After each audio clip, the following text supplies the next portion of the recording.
talking about getting kids to help, first, we need to take this apart. We need to talk about the whole idea of the word help. And I put that in quotes, help, because it's not really an accurate picture of what we need, the people that we live with, the people in our house. It's not really an accurate picture of what we need them to do. To say help means that these are things that are on my plate, and these are things that I need to take off my plate and give to you. And it essentially makes the assumption that these are my things to do. And asking for help means, again, I'm asking you to do them instead of me. And I think it's important to come up with a word to substitute then, because it's not really helpful for kids, at least not mine, to have the impression of this is how things work. These responsibilities are mine, but I need you to take them off my plate. That's not how I want my kids to understand how things operate in this home that we all live in. And so for me, it's important for me to know, for my kids to know that you get X because you get X. You've got to contribute towards making X happen. This is a basic understanding of the way different things work in life, a lot of things. And so it's important for me that my kids understand that. And so essentially the way that we would plug it into the equation here is, because you live here, you've got to help take care of things that offset the living here part. We all live here, which means meals get made here, laundry gets done here, messes get made here. Life happens here. We have fun here too, right? But because life happens here, we all have to take ownership of that. We all have to take responsibility for that. And so essentially, we all need to play a role in making sure that things get done because we all live here. And so I think before we dive into the actual steps, it was important for me to share this, because I think it's helpful to have a healthy perspective of, it's not a you and then a them. It's not a you and them thing, right? It's not a you and your kids thing. It's more like a we're all in this together thing, at least in my house. And so if you have an understanding of how your family unit operates, you're able, and so if you spend some time thinking about this first, and again, I explained to you the way that it kind of works mentally in my mind, the way that I think about it, but you have to do the same thing in yours. And so really, if you've coming up with this healthy perspective helps first. How would you like your family as a unit to think of itself? What is the language and culture you want to have in your home and family? And so I think setting that kind of foundation first is really helpful before we dive into the steps. So do spend some time thinking about that. Again, I shared mine with you. Maybe you'll find it helpful. Maybe you want to take mine just as it is. Maybe you want to take mine and modify it. Maybe you want to start completely over. But spend some time thinking about the language that you would like your family to have when it talks about and sets up systems and processes to actually help manage the home and get things done. So spend some time thinking about that. And now we're going to get into the nitty-gritty of how I have structured the things to be done in our home so that, again, we kind of have that team feeling. That's that culture and language that we choose to have, that team feeling. So when it comes to getting things done, I've actually got 8 steps, and that might sound like a lot and it might sound hugely complicated. I promise it's not. But there's just 8 different steps that kind of come into play here.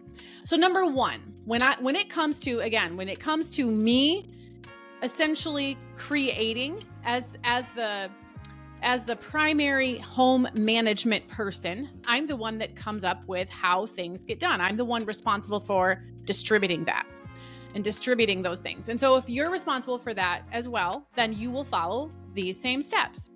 Number 1, certain jobs, when it comes to the things that need to be done, certain jobs are consistent, meaning the same kids get the same jobs every week or every other week or whenever they're done. Primarily their rooms are the things that are consistent. There's a few other things that are slightly consistent, yet they do change at times as well, but their rooms are pretty much consistently their responsibility. And the other jobs are different every week. And we've kind of been all over the place. We've tried like rotating different jobs every week. We've tried every month. And really we've settled on this variety every week. as something that works for us. We've done all kinds of things. We've put the jobs in like a draw your job out of a hat thing. We've done that. We've done it with popsicle sticks. You pull the popsicle stick out and do the job on it. We've done all those things, and they've all worked for a time. But this is the system that I'm sharing with you today. This is the system that has withstood the test of time and that seems to work the best for us over time. So again, most of the jobs are not consistent, meaning it's going to be different week by week who does it. Okay. So a couple of them are consistent, primarily their rooms. But for the most part though, we have that variety. And I think the variety in what we're asking our kids to do, I think the fact that they have that variety is what makes this work. It's what makes this system work. It's the fact that they're not getting bored. They don't feel like they're always doing the same thing. It's just a little bit new and different every weekend. And that makes it, I think, more tolerable for kids to do, at least the ones that live here. But number one is know that certain jobs, a couple of jobs are going to be consistent, but otherwise I find variety helps. And don't worry, I'm going to tell you how that looks now. So number two, once you kind of pull out those consistent jobs, I would kind of set those to the side. Okay. So now moving forward, we're just working with the jobs primarily that have that variety component. Now you can write the consistent ones down too, because we're going to get to the writing part here, but just know that those are going to be quick and easy. And the rest, the variety ones, are the ones you're going to work with a little bit more because they vary from week to week. But the second thing you're going to do is you're going to get just a regular piece of paper and you're going to write everybody who's going to be partaking in this. You're going to write their names on this list. You're going to write their names. Each week, you're getting a new list. Now, you know me, I am all about not doing the same thing again and again and again. I am all about set up something once and then just use the same system. But in this case, I find it really is helpful just to start fresh every week, just with a new piece of paper. So you're listing everybody's name on it, and you're going to be listing the jobs that you're assigning them underneath. And so you're literally going to list child A, their name, and you're going to write everything they're responsible for under that. And I think what makes this system of writing it down in this way work, I think where number two comes and becomes a benefit to how the system works and the fact that it works well, is that everybody can see what everybody's doing. Everybody can see that they're not the only one working. Everybody can see who's responsible for what. And again, it really builds that teamwork piece. It really drives that home so that it's not one person feeling like I have to do all these things, but they have the ability to look over and see, oh, well, my brother's doing all these things. I guess my things are better than his things, right? And because there's that variety, there's not really the opportunity to feel like, oh, well, you always get all the easy jobs, right? It's not, well, your jobs are easier than mine, because there's variety every week. There's no way, people really can't say that, because even if they think that particular job is harder than another, well, they might have that job this week, but next week they're not going to. So it's not really, it kind of takes the need to complain about unfairness, takes it off the table, because it's this constant variety and rotation. So underneath everybody's name, you're going to write the things they're going to do. And make sure to check out the fourth step here for some guidance on this. I'm going to elaborate on this when we get to step number 4 a little bit. Okay, so you're just going to write their names and write what they're doing next to it. That's number 2. Number 3 is you're actually going to make sure that your name is also on the list with the things that you will be doing. You're going to assign yourself jobs in the same way. And I find it really helpful, again, that your kids can see, you know what, I'm doing this alongside you. I'm doing this with you. When your kids see you doing your jobs, it helps motivate them to do theirs. You are a part of the team just like they are. Again, it kind of puts you more on a level playing field, which, again, working alongside your kids is going to be one of the best ways to get them to work, right? Doing it together. We all like that. You'll even find, the best businesses out there a lot of times are going to be ones where the business owner is down in the trenches, rolling up their sleeves sometimes too. I know I certainly observe that. But number 3 is assign yourself jobs the same way that you're assigning your kids jobs. Number 4, Here's where I'm going to elaborate on the choosing of the jobs just a little bit more. I suggest in number 4 that you also ask your kids which jobs they want to do. They might actually have a preference about some of them. Now, of course, this can get a little tricky if you have kids saying, I want these particular jobs and they're all the easy ones or the fun ones, right? It has to be okay with everybody. When kids are picking their jobs, it has to be acceptable to all involved. So for instance, I have a couple of kids who pick a couple of the same jobs every week. They're fine with it. Everybody's fine with it. I didn't assign them those specific jobs in that consistent way, but they just like those, and it's fine for everybody. So when kids pick their jobs, as long as it's acceptable to everybody, it's acceptable to all of the kids, and or the majority of them, I guess, and it's acceptable to you, well, why not, right? So having input, when they have input, it always makes them more willing to go along with the work. You always have a more willing participant when they feel as if they get some input or say so. So that's number 4. Number 5 is to set realistic, age-appropriate expectations for what job completion looks like. So the same job might have different completion requirements or expectations depending on who's actually doing it, which is fine. And it is true that the job might be, quote, better if you're the one doing it. But who wants to do it all? Who has time to do it all? We don't want that, right? So sure, you might look at it and say, well, the job could be done better if I did it, but done is better than sitting around waiting for you to get to it, right? Done is always better than perfect. So set realistic expectations. So as you're assigning these jobs to your kids, you're going to have to think about, my third kid is doing this job. And so when she's doing it, I need to make sure, these couple of things are things that can't matter because it's beyond her ability, right? That's where that age appropriate expectations part comes in.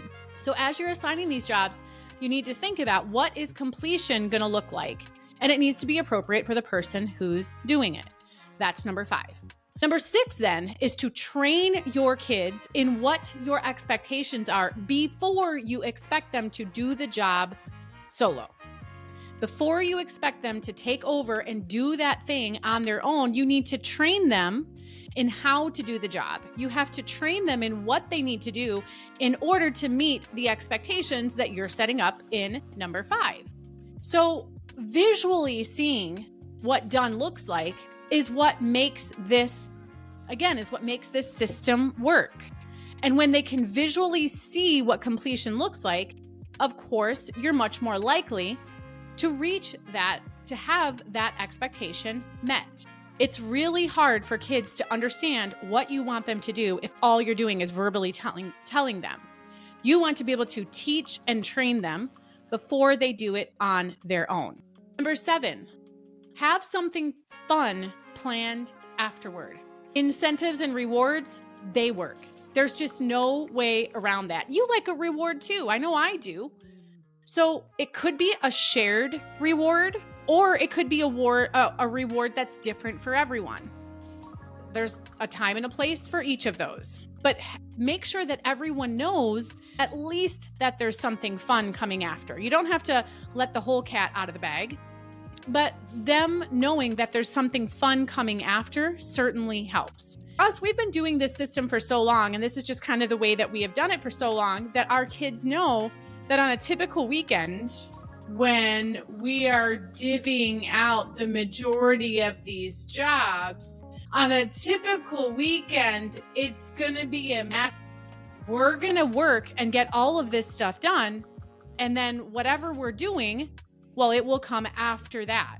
Again, it's not really a conversation that we have on a case-by-case basis because it's just kind of the way that things work. And they know that. So these things working, again, once you get this system in place, it kind of becomes this well-oiled machine.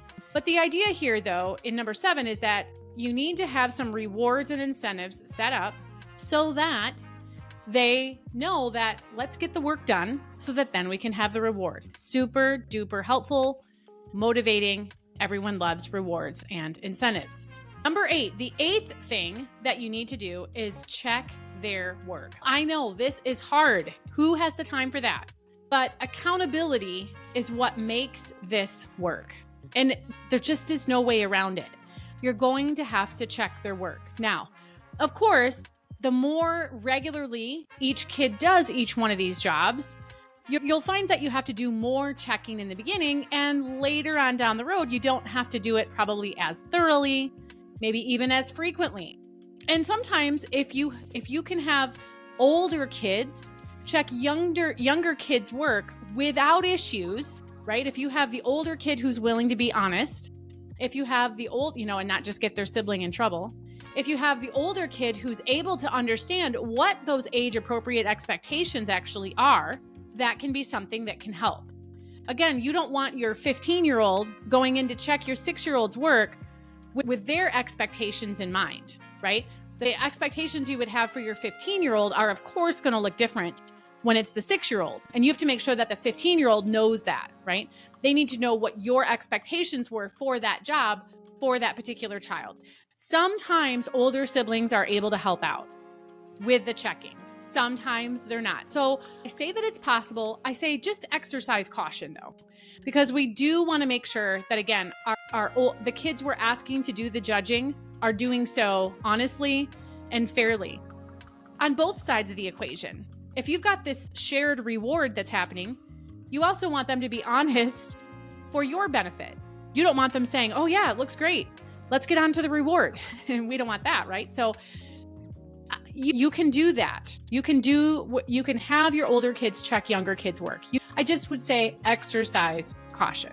So one of the best ways, I mentioned it a little bit in the actual steps, but I want to mention this again. One of the best and motivating ways, or one of the best ways I have found to motivate kids, is to get in there and work alongside them. There are times where a slight variation on this might be that I don't really assign myself a whole lot of things to do, but my time is spent going and working alongside different kids, maybe a little bit working with each kid, to just come alongside and work with them. We all like to work with someone. We all appreciate that. And so sometimes I use my time to primarily do that, but I do make sure to write that on the page. Sometimes I will ask my kids to do things that feel hard and seem hard and maybe are a little bit hard for them. But if I know that I'm going to be working with them on that, I will make sure to write that on the page. So they might initially see, oh my gosh, I can't, clean out the car. But if they see that it'll say clean out the car with mom, well, now all of a sudden they don't have those thoughts quite the same way.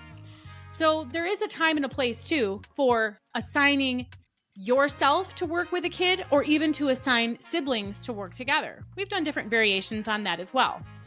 So both of those are suggestions I wanted to make sure that I told you. So this is the system that I use, but I always say with anything I teach, do what works and don't do what doesn't. Know that this system, you may need to tweak it, modify it, change it in order to make it work for you. And don't be afraid to change up how your getting things done system works when you start to notice that you're getting more pushback from your kids. I find that when I get more pushback or more resistance, more complaining, just more flack from my kids, it can often get offset just by doing things a little bit differently. And of course, there's all kinds of fun things you can throw into the equation as well. Sometimes we turn on fun music and we do it. We clean alongside with the fun music. Of course, you might take a dance break or something in the middle to make it fun as well. There's also been times where I have hidden little sweet treats in different areas that my kids have been assigned to work in, but they're only going to find the sweet treat if they do the job correctly. So it might be really well hidden, which they would find if they followed the steps. But and that way, if they didn't find the reward, well, they didn't do the steps. So sometimes I'll do that too. And even when I'm not doing that all the time, my kids know that that's a possibility. So that tends to motivate them to do the job correctly. There might be some hidden rewards. I'm going to make sure I get this done right. There's other times where we have had a contest. Again, you have to do so carefully. There's nothing wrong with the spirit of competition, but we have to make sure that all parties involved can handle the competition and the results. So that's another fun variation or a fun spin we've done at times. There's all kinds of little ways, again, that you can throw in some variety when you start to notice it's just getting harder to get them to do what you need them to do. So I hope that you have found my strategy for really helping get more things off of your plate. I hope that you have found this helpful. And if you've got other things that you'd like to add into the mix, again, there's no right or wrong way to do this. I've got a lot about this topic in my family management bundle. I'll post a link in the comments for where you can find that in my shop. You can also get the family management bundle for free and free challenge called 5 Essentials for Managing Your Home and Life. I'll also put a link to that in the comments as well. Coming up in the next episode, we're going to be talking about something that is like music to all moms' ears. So I'll tell you more about that soon. Make it an amazing day.